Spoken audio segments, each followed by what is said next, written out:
और पुलिस कोई एक्शन नहीं लेती जब तक हिंदू संगठन इन्वॉल्व नहीं होता। तो हिंदू संगठन इन्वॉल्व होगा तो ही पुलिस एक्शन लेगी, अदरवाइज पुलिस को अपना काम नहीं करना। लाइन पुलिस वालों को अर्पित करती हूँ, विशेषकर कुरार पुलिस को, कि वो कब्जा भी कर देते हैं तो चर्चा नहीं होती, और मैं साथ भी लेती हूँ तो हो जाती हूँ बदनाम। ऐसे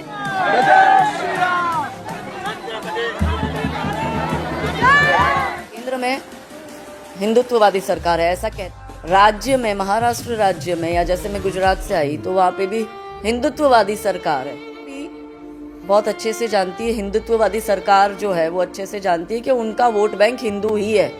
कोई मुसलमान उनको वोट नहीं देता है, मगर मुसलमान की रैली निकलती है बिना परमिशन के। सरकार में जब मंदिर तोड़े जाते हैं तो दुख होता है। वो भी बहुत जल्दी भारत में अल्पसंख्यक हो जाएगा, हो चुका है, 13 राज्यों में हो ही चुका है। हिंदू बेचारा उनके लिए दिन रात दौड़ता है। महाराष्ट्र के चुनाव में हिंदुओं ने कितनी मेहनत करी है, या हिंदुओं के बच्चे गुड़ी पर्व का त्योहार मनाकर आते हैं और फिर उसको मारते हैं छोटे छोटे बच्चे। एक हिंदू की बेटी जब कोई आफताब 35 टुकड़े करता है श्रद्धा के, 35 टुकड़े कर रहा है, वो गलत नहीं है, मगर वो आफताब ने 35 टुकड़े किए, वो पब्लिक तक बात पहुंचाने का जो हमारा उत्तरदायित्व है वो हम कर रहे हैं, तो हम गलत हो गए। पुलिस को किस बात का भय? इस बात का कि अब्दुल और आफताब की पोल खोल रही हूँ, या इन भू माफियाओं की पोल खोल रही हूँ, या ये लव जिहादियों के एजेंडे को एक्सपोज कर रही हूँ, या फिर ये धर्मांतरण गैंग को एक्सपोज कर रही हूँ। पुलिस को किस बात का भय है?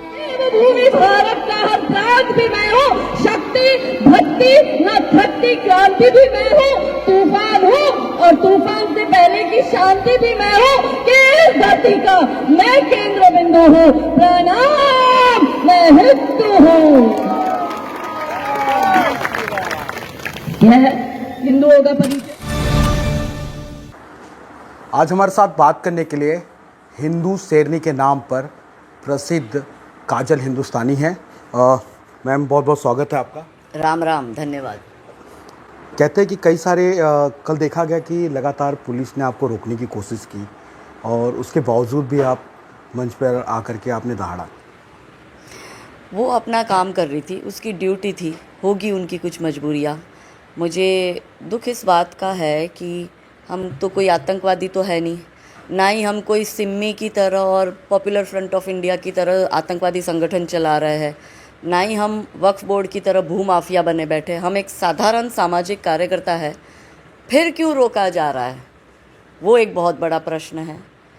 हिंदू समाज को ये समझने की आवश्यकता है कि एक हिंदू की बेटी जब कोई आफताब 35 टुकड़े करता है श्रद्धा के, वो आफताब 35 टुकड़े कर रहा है, वो गलत नहीं है, मगर वो आफताब ने 35 टुकड़े किए, वो पब्लिक तक बात पहुंचाने का जो हमारा उत्तरदायित्व है वो हम कर रहे हैं, तो हम गलत हो गए। तो पुलिस को किस बात का भय? इस बात का कि अब्दुल और आफताब की पोल खोल रही हूँ, या इन भू माफियाओं की पोल खोल रही हूँ, या ये लव जिहादियों के एजेंडे को एक्सपोज कर रही हूँ, या फिर ये धर्मांतरण गैंग को एक्सपोज कर रही हूँ। पुलिस को किस बात का भय है? क्यों मुझे रोका गया? ये सबसे बड़ा प्रश्न है। क्या वाकई पठानवाड़ी का नाम बदला जाएगा?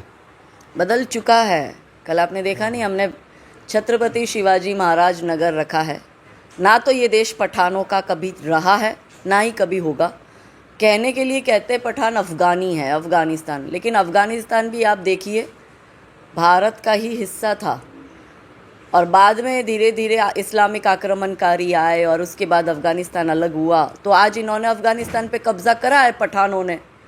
तो जो इनका है वहाँ जाओ। इस देश में और विशेषकर महाराष्ट्र में सिर्फ एक ही नाम रहेगा, वो है छत्रपति शिवाजी महाराज का।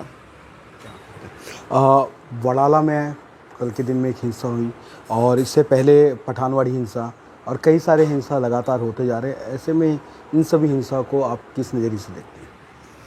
बहुत दुखद है कि भारत और उसमें भी महाराष्ट्र में हमारे हिंदू भाई बहन श्री राम जन्मोत्सव की शोभा यात्रा निकालते हैं परमिशन लेके, फिर भी पुलिस उन पे लाठीचार्ज करती है। मैंने वो वीडियो पोस्ट किए हैं। उसके सामने एक दिन पहले ही जिहादी लोग बिना परमिशन के रैली निकाल रहे हैं और उनकी निकालने दे रहे हैं। और हिंदुओं को राम भगवान की शोभा यात्रा और रैली अगर भारत में नहीं निकलेगी तो कहाँ निकलेगी? इराक सीरिया में निकलेगी। दूसरी बात यह है कि लगातार कुछ कुछ इंसिडेंट्स मैं देख रही हूँ महाराष्ट्र में जैसे हो रहे हैं कि अगर हम 2-3 दिन की बात करें तो हिंदुओं को शोभा यात्रा राम जन्मोत्सव की निकालने से रोका तो गया, मारा भी गया। उसके सामने जिहादियों को बिना परमिशन के शोभा यात्रा निकालने दिया। तीसरा, जैन मंदिर तोड़ा। क्यों तोड़ा जैन मंदिर? चौथा, कल हमारा कार्यक्रम था, वो कार्यक्रम ना होने के लिए बैनर पोस्टर बीएमसी वालों ने निकाल दिए। तुम लोगों के पास अवैध अतिक्रमण निकालने का समय नहीं है। ये हर जगह 4 ईंटें बिछा के हरी चादर डालकर अवैध अतिक्रमण कर रहे हैं, उसको हटाने का, मज़ारों को हटाने का इनके पास समय नहीं। मगर इनको काजल हिंदुस्तानी के पोस्टर से इतनी दिक्कत है कि बीएमसी वाले हमारे सारे पोस्टर निकलवा रहा है। तो हमारा ये प्रश्न है कि थोड़ा कार्यकुशलता अपने जो असल काम है उसमें करिए। आप कोई सरकारी जमाई नहीं है कि बैठ गए हैं। जिस काम का दायित्व आपको दिया और जिसकी आप सैलरी लेते हो वो काम अच्छे से करिए। पहले के ज़माने में बाबर और औरंगज़ेब थे जो ज़मीनों पे अतिक्रमण करते थे। कभी कभी लगता है कि हमारे ही कुछ सरकारी तंत्र में बैठे सरकारी अधिकारी बाबर और औरंगज़ेब बन के बैठ गए हैं जो हमारी ज़मीनें लिख लिख कर इन जिहादियों को दे रहे हैं अवैध रूप से। ये चिंता का विषय है। तो जो कुछ घटनाएं हमने आपको बताई, अब हिंदू समाज को देखना है, जागरूक होना है और उन्हें समझना है कि असल में उनके घर के बाहर खतरा पहुंच चुका है। वो जितना जल्दी इस विषय को समझेंगे और उसमें संघर्ष को तत्पर रहेंगे तो हमारा भविष्य सुरक्षित है। अन्यथा हिंदू भी बहुत जल्दी भारत में अल्पसंख्यक हो जाएगा। हो चुका है, 13 राज्यों में हो ही चुका है। कहते कि हिंदुत्व की सरकार है, फिर भी इस तरीके के वाक़यात हो रहे हैं। मैंने कल अपने भाषण में भी बोला, ये तुम्हारा मापदंड हिंदू अपने देश में 2 दर्जे का नहीं, 3rd क्लास सिटीजन बन के रह गया, 3रे दर्जे का। कोई आपका सुनवाई नहीं है, वोट आपके लेते हैं और गोद में इन मुल्लों के बिठाते हैं। क्या हिंदू मात्र वोट देने के लिए है? जिताया किसने ये चुनाव? बोलो आप लोग।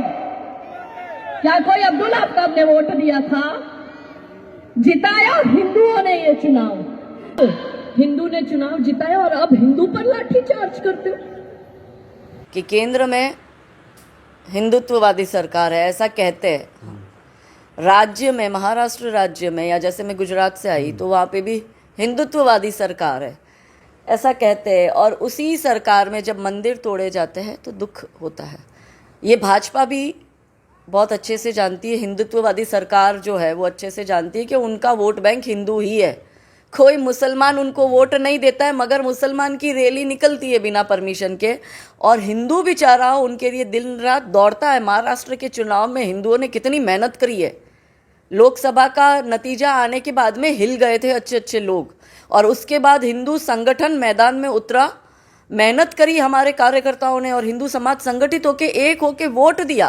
क्या इसलिए दिया कि आप हमारे मंदिर तोड़ोगे? क्या इसलिए दिया कि हमारे लड़कों पे लाठीचार्ज करोगे? इसलिए क्या कि आप हमारे लड़कों को जेल में डालोगे? इसलिए क्या था कि आप हिंदुओं की मीटिंग होने से रोकोगे या सभाएं होने से रोकोगे, या हिंदुओं के बच्चे गुड़ी पर्व का त्यौहार मनाकर आते हैं और फिर उसको मारते हैं छोटे छोटे बच्चों को और पुलिस कोई एक्शन नहीं लेती जब तक हिंदू संगठन इन्वॉल्व नहीं होता। तो हिंदू संगठन इन्वॉल्व होगा तो ही पुलिस एक्शन लेगी, अदरवाइज पुलिस को अपना काम नहीं करना। तो ये चिंता का विषय है। तो यहाँ पे मैं तो देवेंद्र फडणवीस जी से नम्र निवेदन करती हूँ कि ये जो सिस्टम है जो करप्ट हो चुका है, आपका दायित्व है कि आप इस सिस्टम को ठीक करें। और यदि पुलिस थोड़ी बहुत मस्ती कर रही है तो देवेंद्र जी का ध्यान उस ओर ले जाना चाहती हूँ, क्योंकि उनका व्यस्त स्केड्यूल रहता है, बहुत से काम होते हैं। हो सकता है छोटी मोटी घटनाएं उन तक नहीं पहुंचती हो, मगर देवेंद्र जी से इतना ही निवेदन है, महाराष्ट्र सरकार से और गृह विभाग से ये निवेदन है कि आप देखो कि क्या हो रहा है, पुलिस किस तरह से कर रही है, ये गलत है। एकता कपूर को लेकर के क्या कहेंगे? कल मैंने अपने भाषण में बोल दिया कि एकता कपूर पे फिर से महाराष्ट्र सरकार से निवेदन है कि एकता कपूर पर यदि पॉस्को लगी तो उसकी अभी तक अरेस्ट क्यों नहीं हुई? आज दिन तक पॉस्को लगने के बाद अरेस्ट नहीं हुई, ऐसा असंभव है। पॉस्को कायदा ही इसलिए बनाया गया है, क्यों उसकी अरेस्ट नहीं हुई? ऐसे कौन से लोगों का उसके सिर पे हाथ है और ऐसा वो क्या कर रही है? उसने देश के लिए ऐसा क्या कर लिया है सिवाय इसके कि महिलाओं के चाल चरित्र और चेहरे खराब करने, हिंदू परिवारों को तोड़ने, हिंदुओं के ऊपर गलत तरह का फिल्मांकन करने, छोटे छोटे बच्चों को सॉफ्ट पॉर्न दिखाने से लेके उनके पास सॉफ्ट पॉर्न बिकवाने तक का काम वो करने वाली एकता कपूर को क्यों नहीं अरेस्ट किया गया? और भारत सरकार ने इस एकता कपूर को किस आधार पर पद्मश्री दिया है? क्या किसी नेता से गहन मित्रता है इसलिए उसको पद्मश्री मिल गया? व्यक्ति का बैकग्राउंड चेक तो करो कि इस व्यक्ति ने क्या किया है। आज हिंदू परिवार टूट रहे हैं, ये चिंता का विषय है। तो हम जब बात करते हैं भारत की सभ्यता और संस्कृति की, तो भारत की सभ्यता और संस्कृति को जोड़े रखने का काम ही हिंदू परिवार करता है। ये हिंदू सभ्यता है, इसलिए भारत भारत है, और वो टूट रहा है एकता कपूर जैसी महिलाओं की वजह से। तो इसका पद्मश्री भी वापस लेना चाहिए भारत सरकार को। आखिरी मैसेज मुंबई वासियों के लिए। मैं महाराष्ट्र वासियों को ये कहना चाहूँगी, और क्योंकि मुंबई में कल का प्रवास था, तो मुंबई के भाई बहनों को ये कहना चाहूँगी कि आप जागरूक हो जाइए। आपके सर पर ना तो आसमान है, ना पैर के नीचे ज़मीन है। बंगाल हमारे पास में है, अभी लाइव बंगाल फाइल चल रही है, देख लो क्या हालत हो रही है। और बाहर तो छोड़ो, आपके अपने जगह कुरार जो कि हिंदू बहुल्य क्षेत्र है, वहाँ पर हिंदुओं को अपनी मीटिंग करने से रोका जाता है। बच्चे गुड़ी पर्व का त्यौहार मना के आते, उन्हें मारा जाता है। हिंदुओं पे अटैक होते हैं, पत्थरबाजी होती है, कब्जे हो रहे हैं हिंदू बस्तियों पर, हिंदू पलायन कर रहा है जहाँ इनकी संख्या जिहादियों की ज़्यादा है। तो यहाँ पे हिंदू समाज को समझना होगा, और जो भी थोड़ा बहुत बचा पाओ बचा लो, अन्यथा अंधकारमय हमारा जीवन है। हिंदुओं का संघर्ष बहुत कठिन है, मिलके करेंगे तो ही हम इस धर्म युद्ध में अपना अस्तित्व बचा पाएंगे। क्योंकि हमारे लिए ये हार जीत का बात ही नहीं, हमारे लिए ये सर्वाइवल इशू हो गया है।